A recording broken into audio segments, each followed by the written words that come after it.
provide today. And we are going to record this information session. Only our faces are visible.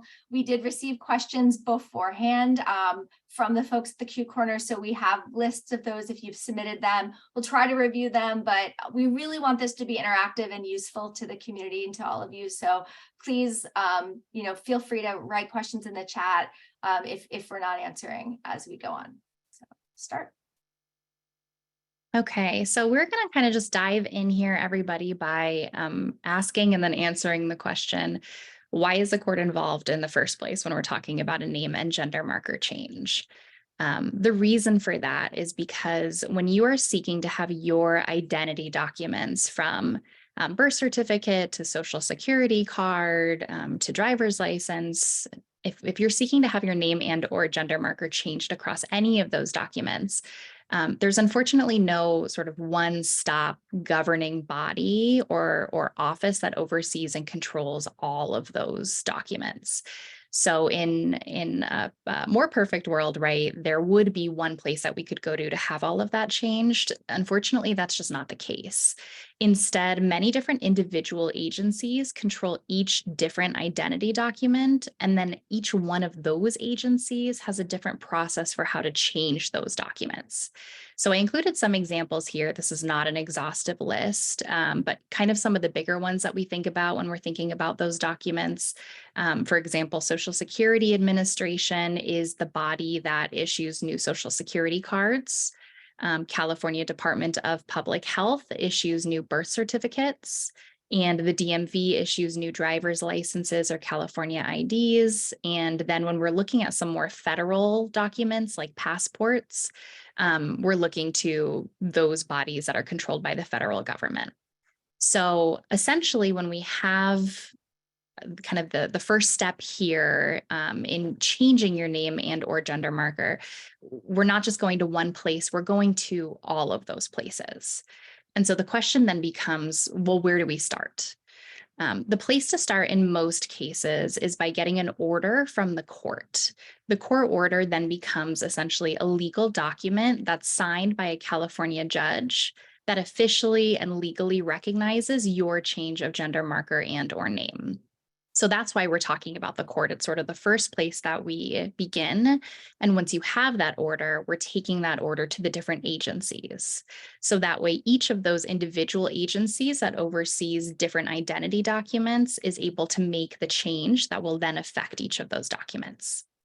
A court order recognizes a gender marker change at this time to female, male, or non-binary. A court order recognizes a name change to any name requested, so long as it's stated to be for the purpose of conforming to one's gender identity. A big question that we get, one of, I think, the most immediate questions that we see often is, well, how long does the whole process take? It does depend on case specifics. Every case can be a little bit different. Sometimes we have elements that will elongate the process a little bit. But generally speaking, you can expect to have that court order done upon filing the order between about 2 to 4 months. Usually it is a little closer to 2, but sometimes the court has different things going on, right? Sometimes it's a scheduling issue. And so I would say around 2 to 4 months. Just a note here that I think is important to sort of shine a light on is that as of 2018, California law does not require submission of any medical documentation in order to receive a court order, just a signed legal form, which is part of the packet, that says that you are making your request to conform to your gender identity and not for any fraudulent purpose. And I do have just a little asterisk there that if you are looking to change your gender marker only across many different documents, you do not need a court order. So usually when we're seeing a name change is when we do see the need for a court order. But if you're just looking to change a gender marker, it very well may be across many documents that you're not going to need a court order for that. So let's pull back a little bit and kind of talk about the steps that we are going to be diving into today. We're going to start off by walking you through the process of speaking with our community advocate here at the Law Foundation once you've come to us to begin this process. We're then going to move on to what it's like to meet your pro bono attorney. We're going to move into reviewing and signing the drafted legal forms for the name and gender marker change, then to the judge's review and decision, finally to picking up your granted order, and last of all, we are going to touch upon just an overview of changing those identity and vital records. So I'm going to hand it over here to Christine, who is going to start us off. Thanks, Christina. So I wanted to preface by saying that I am generally if you have decided that you do want to begin the process of seeking a name and gender marker correction or change, and you've either heard about the Law Foundation or you were referred to the Law Foundation, I'm generally the first point of contact that you'll be speaking with. And so there are a few ways, if you are self-referring, to contact our office and our particular clinic. You can call our health intake line, which is that number 408-280-2420, to speak to myself. Currently, our live hours to accept phone calls are from 1 to 4 p.m. I do want to let you know that we don't have a voicemail set up for that line. However, if you do also prefer to speak via email, correspond via email, you can email that. I've also been able to reach out to clients via texting, but I do encourage you to give us a call or an email there just as a first point of contact. If you do prefer to a particular method of communication, let me know. I'm willing to accommodate. And then I wanted to go over a little bit about how our first conversation will go. So initially, there are a couple of questions that I do start off asking just to make sure that you're eligible. The first one is that if you are a resident of Santa Clara County. As previously mentioned, the processes that we do is specific to Santa Clara County. So we want to make sure that you are a resident. And if you aren't a resident of Santa Clara County, but you do receive services at any of, for example, gender health center clinics in the county, because they're not available in neighboring counties. I think we have made some accommodations before for persons that live, for example, out in Hollister or down, further past Gilroy, and do receive patient care in the county. So I'll be asking if you live in Santa Clara County or you get medical services, specifically gender health services in the county. In which state are you born? If you're not a citizen, do you have any immigration concerns, which could be affected by if you went through your name change? At that point, we may encourage you to speak to an immigration attorney just to see if you can get the okay of moving forward with a legal name change. Also, we're going to ask you if you're changing your name or gender marker or both, and what the reason is. If it is to align with your gender identity, then we can move forward. However, we have definitely have come into contact with people who want to change just their legal name for example, marital or end of marital status, changing back to their maiden name. And so we want to explore what exactly is the reason for why you are interested in changing either your name or marker. And then after those preliminary questions, we will ask a set of questions to open a profile, which at that point we can pass through, and you will have considered a case with our office. And that I will be asking for current legal first, middle, last name, so your current legal full name. I will also be asking the name which you want to change to, first, middle, and last name. Demographic information, the general stuff, date of birth, address, living situation. I've encountered folks who, use an address in the county, may not reside in the county, and we can kind of discuss the nuances there. Living situation, additionally, would be for if there's any sensitivities that you want us to be conscious of. For example, I live with roommates and I don't want them to know that I'm going to start this process, or I live with my family and they're not quite supportive. So we can explore that, and so that our pro bono attorneys can keep that in mind as they're working with you. I will also be asking what pronouns you use, and also the gender marker you want to change from and to. That way that can be indicated on the paperwork that the attorneys will be helping you complete.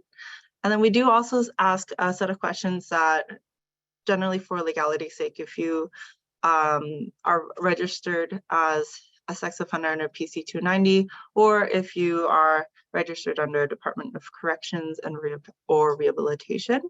And that's something that we do need to know as we kind of move forward towards the legal end of the paperwork. Next. Additionally, I will start off initially asking about some financial questions to determine if you qualify for a fee waiver. So the preface is that our services in helping you proceed with this process is free. We are a pro bono clinic, and so our services are free to you. However, the courts do charge a fee to process this paperwork. And so we want to make sure that to kind of determine if you're eligible to qualify for a fee waiver or a separate court order that says that you do not have to pay for the court fees. The graphic on this slide is an example of what's on the fee waiver request that we submit to court. And so, for example, if you receive any of these public benefits, or if you are in a family size that correlates to the family income limit, then you should be eligible for a fee waiver. And these are things that can be discussed and kind of figured out as we do our initial conversation, also when you work with the attorney. Okay, so meeting your pro bono attorney. So I'll just back up and say the Law Foundation has attorneys in each of our program areas that I spoke about earlier, but we also have a program that I run called the Pro Bono program. And what that is, and I didn't go into it earlier, but it's that we get outside lawyers from private law firms or corporate legal departments, and they help us do some casework for us that beyond the work that we do in-house. So it's a tremendous help for us because often we are quite busy with our caseloads, and we realize that we can train lawyers, private lawyers, to do some of the work. And we supervise all what they do. We make sure they're well trained, and we think that they can provide as excellent representation as we can. And often they do work in very limited scope, discrete areas. And so the name and gender marker change is where we have a pretty robust pro bono program, because we train them to fill out the court forms and work with clients to help them through this process. We've been quite successful, and the training, they go through significant training to understand what they're doing, so they're in good shape. So that is the background of what pro bono is. And then what happens when you meet with that? So they aren't an employee of the Law Foundation, but they are, like I said, quite well supervised by us. And so what they'll do is they'll reach out to you, and they're going to make an agreement with you as the client about having the relationship, because they're going to act as your representative, as your lawyer in this process. So the agreement is between them and you. And so they'll reach out and just say, like, hi, I'm your lawyer for this process. And they'll schedule a time. You will both schedule a time that's mutually agreed upon. So you can, usually we're doing things remotely. If it's easy, you can do it on the phone. You can do it like we're doing right now via a video platform like Zoom. Or if you need to meet, or if you prefer to meet in person, you can talk to your pro bono attorney about that as well. So that what they'll do is the pro bono lawyer will then go through a checklist of questions and that basically mirroring the type of questions that the court forms are asking, so that they can elicit that information from you and they can fill it out most efficiently. So they're going to ask a bunch of these logistical these demographic questions like Christine was going through initially too. And then all of that will go into the paperwork. So that's the step, and that's who they are. And that's kind of what to expect with our program.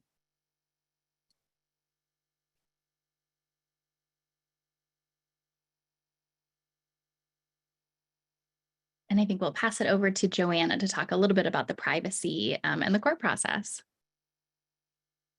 So while legally changing your name and gender is a phenomenal process and very affirming for a lot of people, it definitely makes sense to also have considerations about privacy, especially in the court environment. So we wanted to go over the protections that are available really briefly. So there are two main things that we wanted to go over regarding the kind of protections you have if you're pursuing a legal name change to conform to your gender identity. The first is, unlike other name change situations, like if you're getting married, for example, and you want to change your name, for gender affirming legal name changes, you do not need to publish your name in the newspaper. So you don't have to worry about that public information. Secondly, you also do not need to attend a court hearing about the name change. After you submit your paperwork, your pro bono attorney may tell you about something called a non-appearance hearing. And what that is as the name implies, it means that you don't have to actually appear at that hearing. The non-appearance hearing is just the time that the judge reviews and signs off on the name change decree if it's approved. After that date, the court order for your name and gender change will be ready for pickup. Additionally, so in a lot of circumstances regarding confidentiality, documents filed with the court are not confidential, and the legalese, the word that they use is sealed. So if something's sealed, that means it's confidential and the public can't access it. However, because of our laws, court documents do tend to be publicly accessible, whether in person or online, and that includes name and gender change paperwork. There are a couple of states, like New Jersey in our country, that have made name and gender change court paperwork confidential or otherwise sealed, but unfortunately, California hasn't passed laws like that yet, which means that you should be aware that name and gender change paperwork is not going to be confidential. There are some limited circumstances under which you can ask the judge to seal or make your documents confidential. And it's typically for those who are survivors of abuse. Those situations are pretty limited, and it's not guaranteed that the judge is going to approve for your documents to be sealed. But if you do think that your circumstance applies to this, definitely flag it for our intake and for our advocates like Christine when you contact us, and we can let you know about next steps. Okay, so we're going to move into step 3. So just a brief reminder, at this point in the process, you have already spoken with Christine during our intake. You have met and discussed the case with your pro bono attorney, who is here to help you and fill out that paperwork. So at this point, step 3, we're going to be talking about reviewing and signing those drafted legal forms that your pro bono attorney through the Law Foundation has helped you in drafting for you. So essentially, after receiving the answers to the questions that your pro bono attorney has asked during that meeting that Brooke was discussing before, and just a reminder, they're in that meeting, they're going to have a checklist, and they're going to walk through the checklist to make sure that they have the answers to the questions that the legal forms will ask. So after the pro bono attorney receives those answers, your pro bono attorney is going to separately draft all of the legal forms that you'll need for your petition. So you don't need to worry about that step. The pro bono attorney has all of the documents that are required by the court, and the pro bono attorney at this point will have all of your answers to plug into those drafts. Just a little note here, and Brooke touched upon this, but while you are assigned a pro bono attorney who is drafting your forms and assisting with the process, the pro bono attorney isn't representing you in full as their client. Rather, they step in a capacity of what we refer to in the law as limited scope, which means that they are there to assist, to draft on your behalf, and to help you file the paperwork in most instances. But you are still considered a self-represented person who is filing. So you'll notice on all of the forms, your name and your information will be used across those forms rather than the attorney's. There are many forms in your petition for the pro bono attorney to draft. So at this point, when you're working with the Law Foundation, this step could take just a little bit of time for the attorney to get that information together and put it into those forms. But once your pro bono attorney has done that and has drafted all of the forms, they're going to email you your forms to review and ultimately to date and sign. If at any point throughout this process you have any questions, do not hesitate to ask your pro bono attorney. And at that point, once you receive all of those forms and you sign them, you're going to email them back to your pro bono attorney, and the Law Foundation was going to file the forms with the court for you. Just a little bit of a note here. Christine spoke earlier about getting a fee waiver so that you don't have to pay the filing fees that the court charges, which do run about $435 to $450. If you're not applying for a fee waiver, then the Law Foundation is going to provide you with some instructions on how you go and file that paperwork with the court. However, if you are applying for a fee waiver and that fee waiver is granted, then the Law Foundation will go ahead and do it for you. So step 4. So at this point, you have reviewed all of the documents. Everything looks right to you. The spelling of both names look correct. The gender marker looks correct. You have provided that back to the pro bono attorney, and the Law Foundation has filed on your behalf if you have a fee waiver. So moving into step 4, this is the part where the judge gets involved, the judge's review and decision. So after your petition is filed, you're going to receive from your pro bono attorney a copy of almost all of your filed documents. One of those documents is going to have a date on it, and that date is referred to as your non-appearance hearing. That date is set 6 weeks out from the date that the forms were received by the court for filing. This date is important because if the court doesn't receive a good cause objection to all of your paperwork within those 6 weeks, then the court will automatically grant your petition on that non-appearance date, and your court order is going to be ready for pickup at the clerk's office shortly after that date. So let's back up here for a second, right? Because I just mentioned an objection to the paperwork. So what is an objection, right? What is it that we're looking for there? It's important to note that most adult petitions are uncontested, meaning nobody is objecting to the petition to have your name and gender marker changed. And it's simply granted on that 6-week date that the judge has to give for people to object in the event that they have an objection. However, what the court is looking for during those 6 weeks is only a valid objection. And if there is a valid objection, then the court is going to schedule a hearing where appearances are necessary. We mainly only see objections if the petitioner is a minor and one parent is not supporting the petition, or if the person is an adult who has an active criminal case. And there are variations here. That is not to say that every petitioner who is a minor, where one parent is not joining in on the petition, is going to receive an objection. That's certainly not the case. It's also not to say that if you do have a pending or active criminal case, that there will absolutely be an objection. Again, we really rarely see objections in adult cases. So that is not to say that will always happen. Those are just the circumstances when we do see objections more often. But so what is a valid objection, right? What is the court looking for? Does that mean that anybody is able to contact the court and say, I have an objection to this, and then that stops your petition? The good answer, right, is no, that's not what it means. In order for the court to set a hearing and not just automatically grant your petition, that objection needs to be valid, and it needs to be based on good cause, which is a legal term the court is using.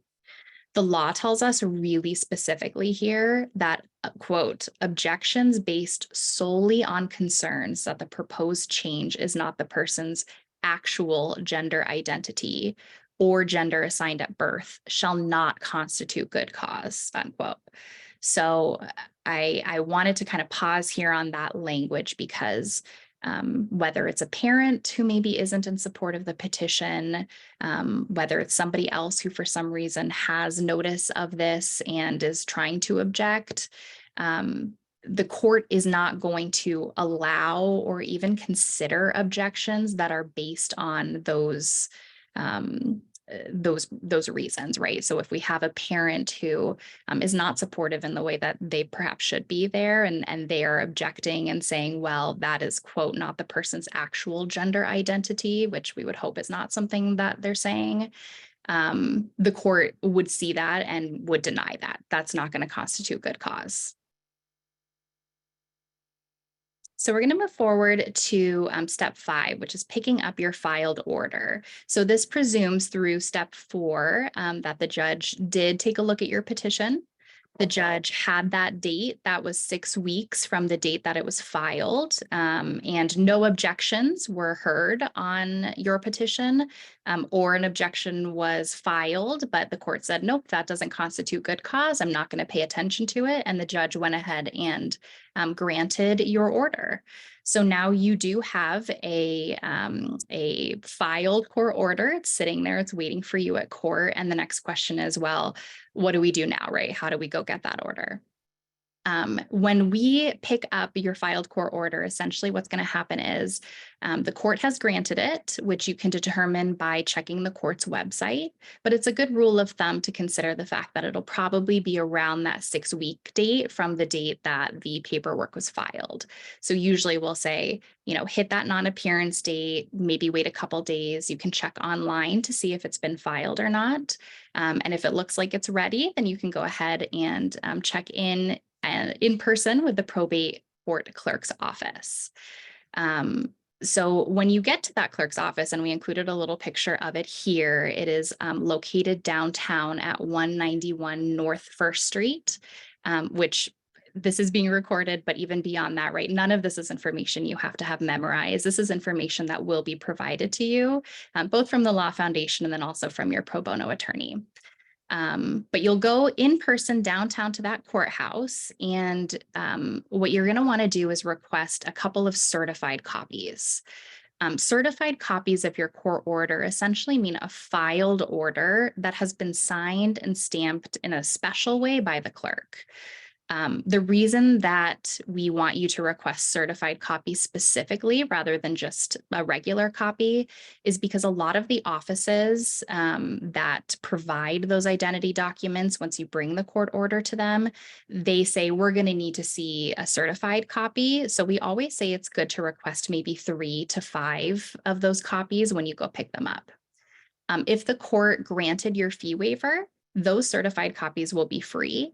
If the court didn't grant your fee waiver or you never applied for a fee waiver, then each of those copies will have a fee attached to them. In terms of getting to the court, right, because downtown in this area, there are kind of a number of courthouses, and it can be a little bit tricky to figure out which one you're going to. We have that address right there, right? So it'll be that 191 North 1st Street. And we also have a note in here that street parking is available, but can sometimes be hard to come by. There is a parking garage that's about a 4-minute walk away, and we have the address in there as well. That's 45 North San Pedro Street. So you're going to want to go downtown, find parking. It can take a minute, so make sure you give yourself some time.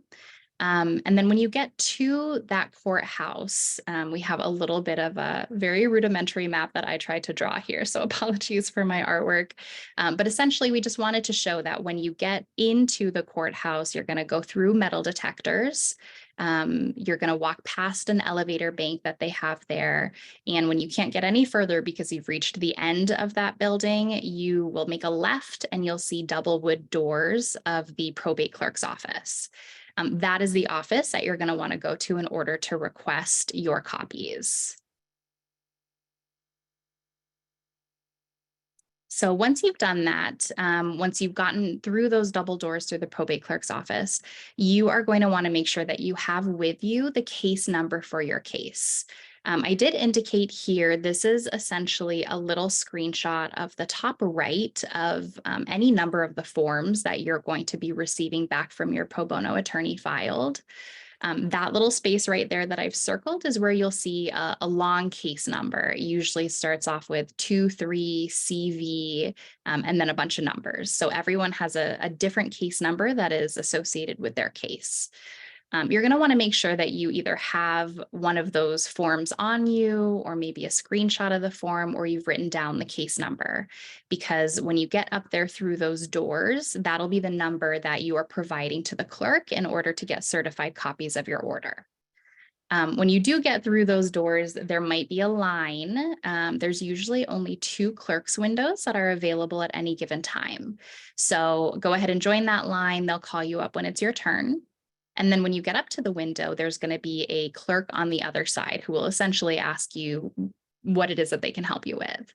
I added a little bit of a script here. You can tell the clerk, hello, I am here to pick up 3 certified copies of my filed name and gender marker change case decree.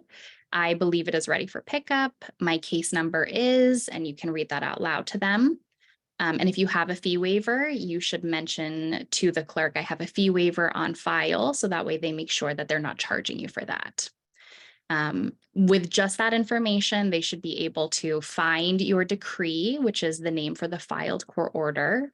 And they will print that out for you. They will stamp and sign those copies so that you have certified copies, and they will give them to you for free there. And just a note here, right? This is a lot of information.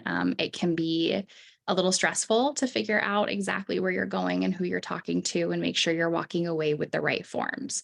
So if you have any trouble at any time, it's okay to just leave that day or step outside and either reach out to your pro bono attorney or give a call to the Law Foundation, and we can help you kind of break it down and make sure that we're answering any questions that you might have there.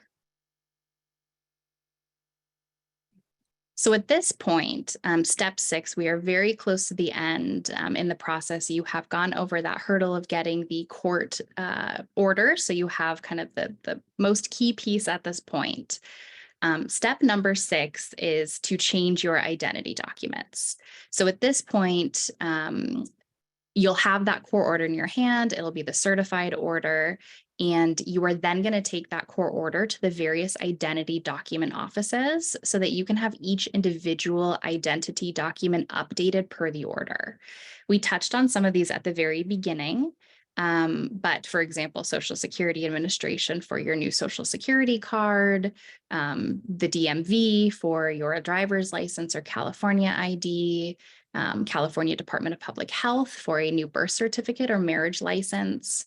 And then federally, there is the passport that you can get from the federal government, and then USCIS if you have an immigration case.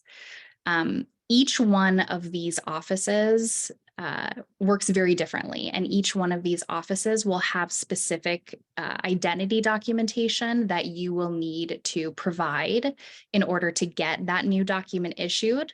All of them will require that court order. What we have linked to here on this page is the ID Please full guide. This is a really, really helpful guide. It is quite long, and it walks you through each and every office that you could go to in order to get your identity documents changed. It walks through exactly what it is you need to bring with you, what to expect from that. And we've linked to it here. It has been prepared by the Transgender Law Center. It is a really critical key document. So just another note here that, again, none of this is anything you have to have memorized here. We will provide you the link to this document and some other resources once you go through this process with us. And I think we are pivoting over here to sort of an FAQ and Q&A step. So I am guessing that we probably have some questions in the chat. I think I might start, unless another panelist wants me to pivot there and maybe address some in the chat. We can start with the FAQ page and then kind of move into there if we've got some questions that weren't touched upon across these 2 pages. Does that sound good to all of our panelists? Okay. There was just the one question in the chat about changing a marriage license. Oh, that is a great question. Thank you, Felisa. I think that may be on our next page, so I'll get to that in just a moment. Let's go ahead and start here then. So a couple of the FAQ questions that we see really regularly here, and just a note, right?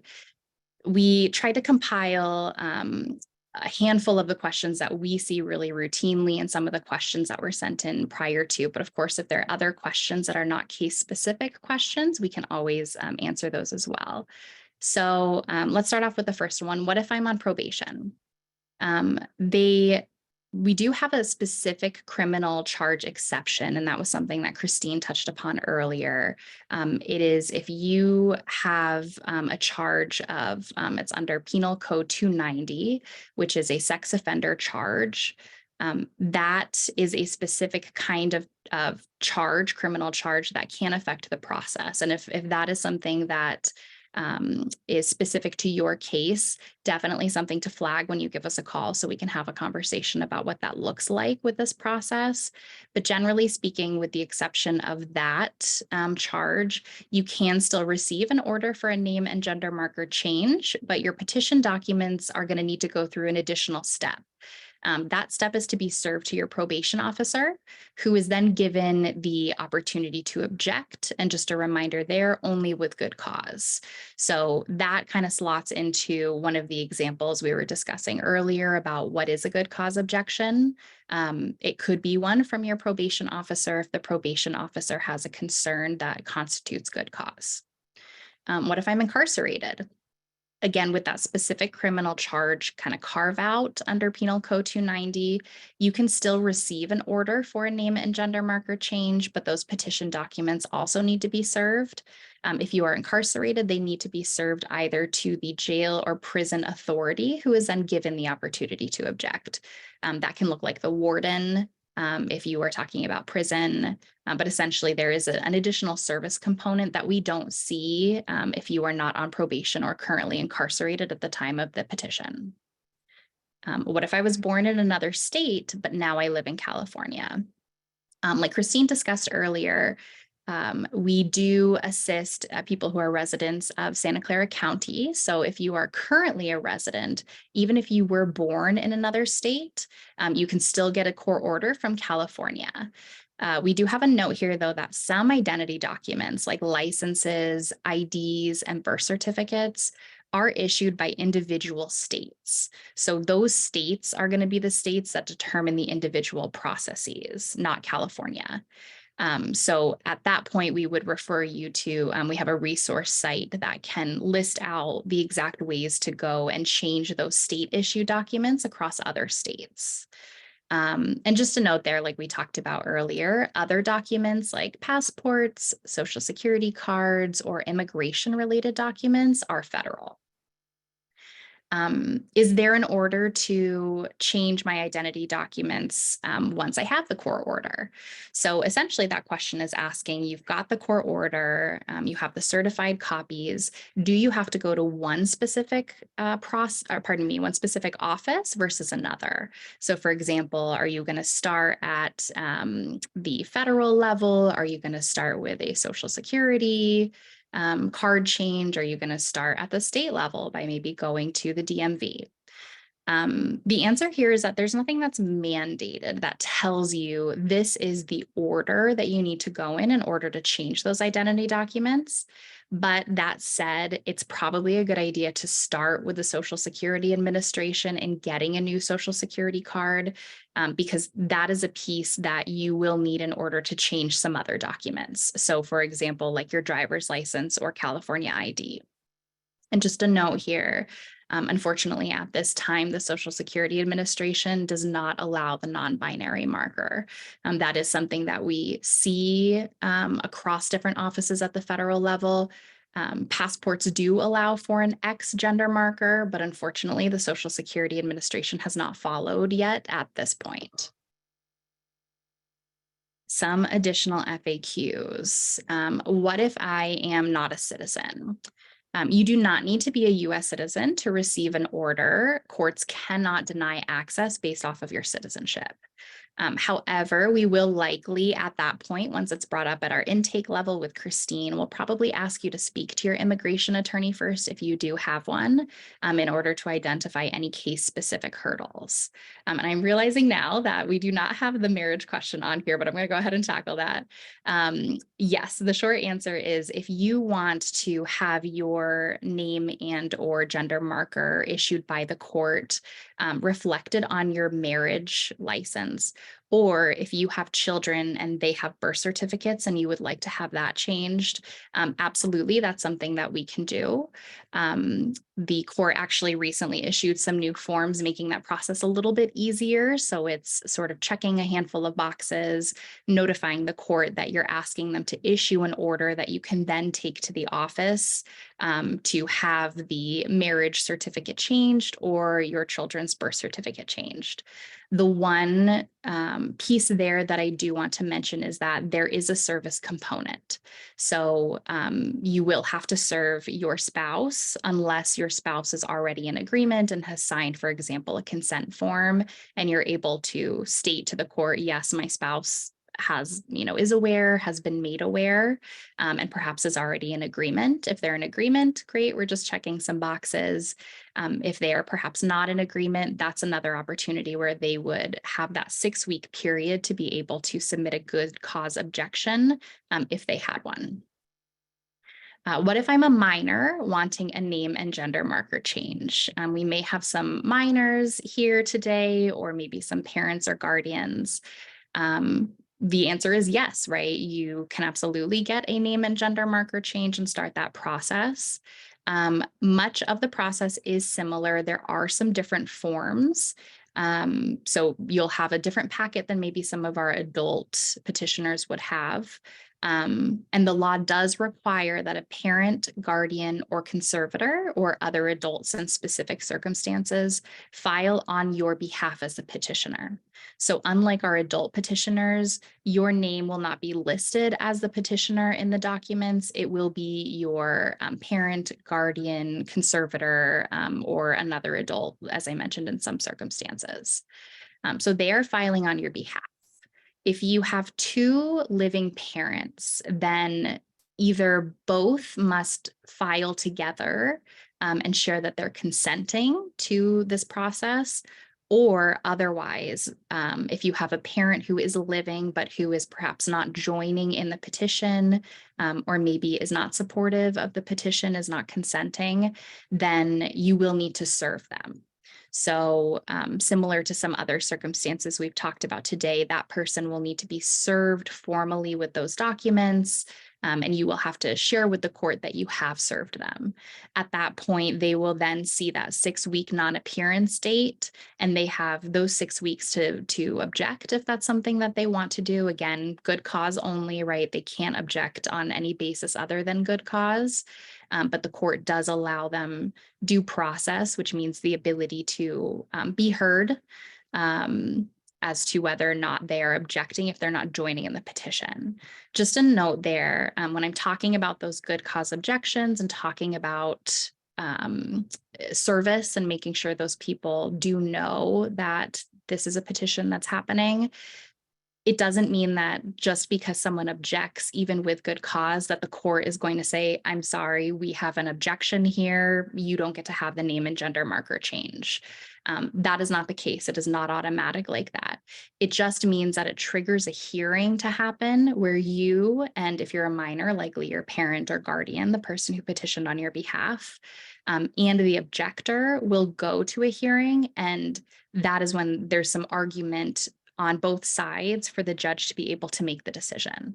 So if there is an objection in your case, which again, that's not something that we see super frequently, I don't want you to think that that's the case.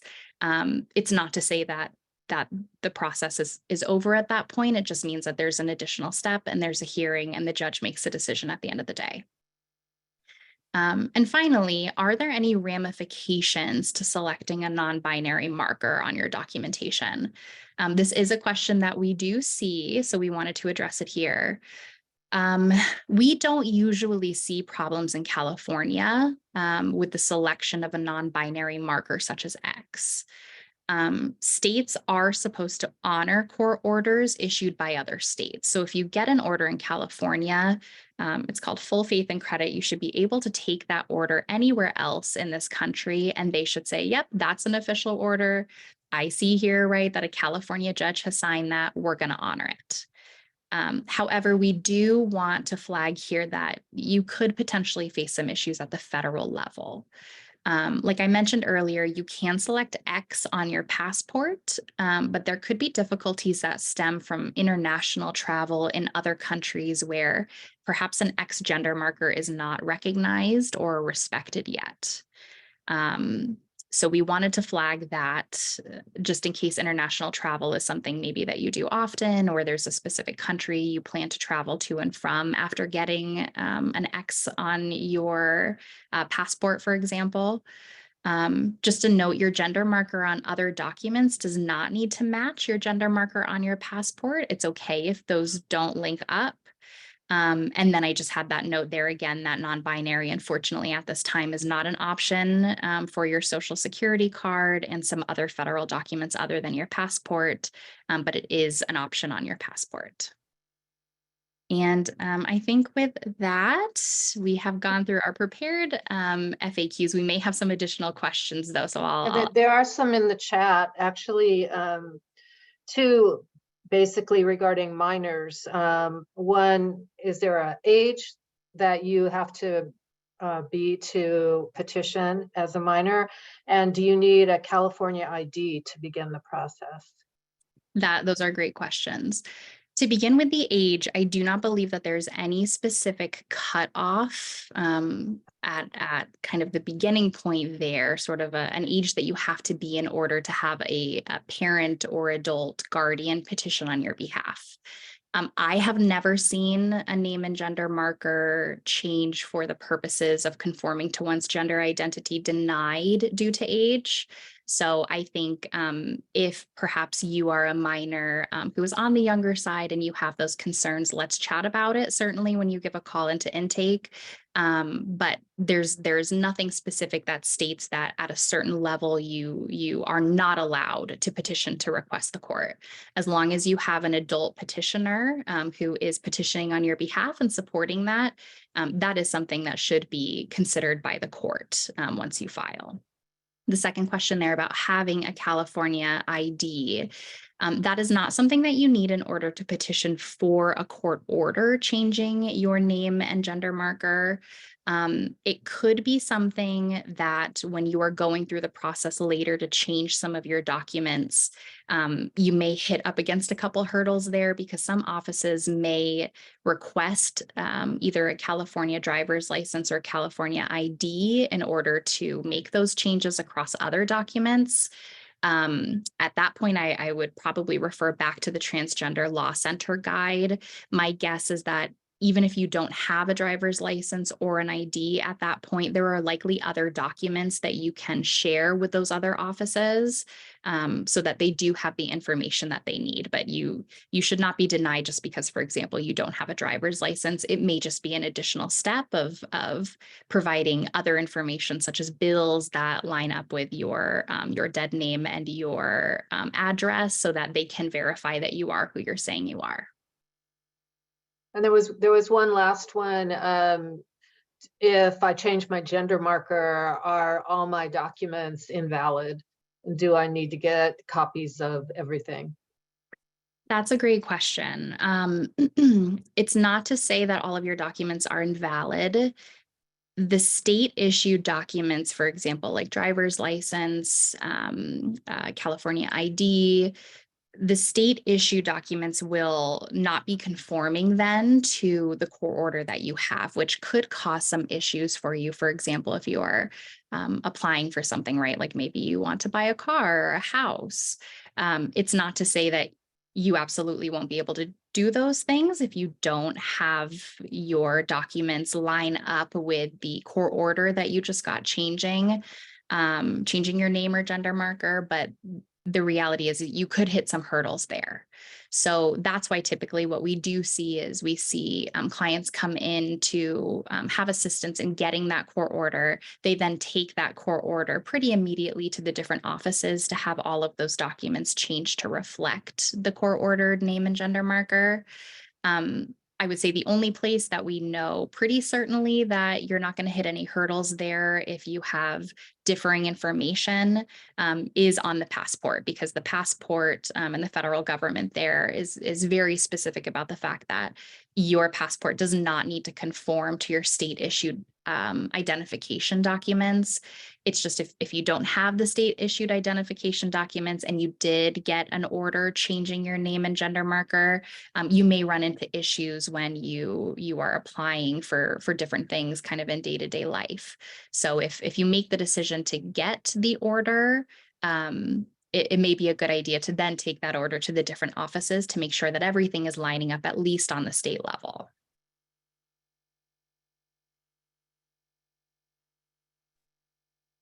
And I think that, See, there's one more question, Christina, about just the order. So it's about a minor. Is it better to have a minor have the ID change and the gender marker change prior to having an ID? So do they go through the process and then get their driver's license, or should they get their driver's license first and then change?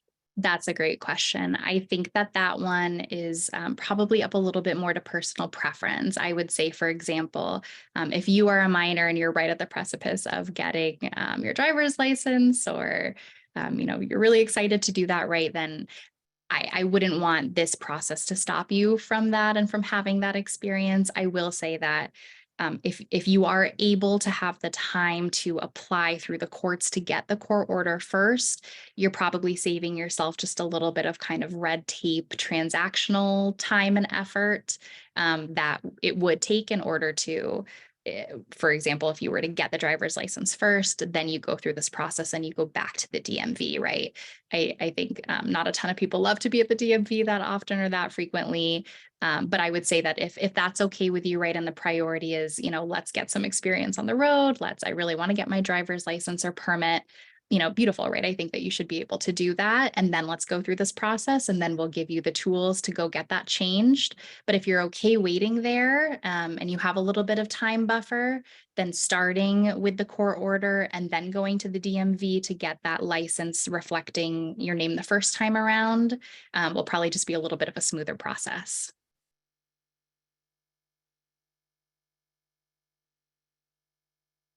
Perfect. I'm not sure. I think we have a little bit more time, about 5 minutes, if anybody else has an additional question here. It looks like, see, there are some questions in the Q&A. I think maybe we got to those, but if anybody has a question and wants to throw that in, we have just a little bit more time.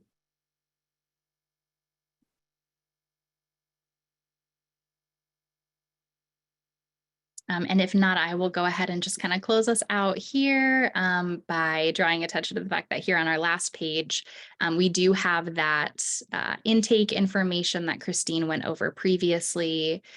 So that is right here. We have some times that our intake line is open. And then at the very bottom here, so we spent the bulk of today, right, talking about what the process looks like if you reach out to us at the Law Foundation and we go through the process all together and we're assisting you with our pro bono attorneys.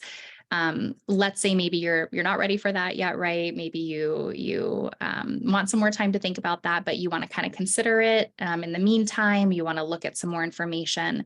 I did link here the link to the Santa Clara County Self-Help info page. So this is actually a really nice website. They have revamped it very recently, so it's much more user friendly. There's actually like a little chat in the corner for some questions. But let's say you maybe want to start the process without the help of the Law Foundation, or you just want to read up some more about it prior to. I always recommend going to the self-help info page here. You can look through all of it. They list every single form that you need in every different circumstance, whether you're an adult, whether you are a minor who is being aided by a petitioner and you have one parent or guardian helping you, or you're a minor and you are being assisted by a petitioner and that is both of your parents, or if you have multiple guardians. So this is the self-help page. They will walk you through every form you need. They walk you through the process. They walk you through information about how to go file it, similarly to what we did today. So I just like to put that up there, but please don't hesitate to give us a call if you have any questions. We are more than happy to chat and see if we can help you along your journey here in this process.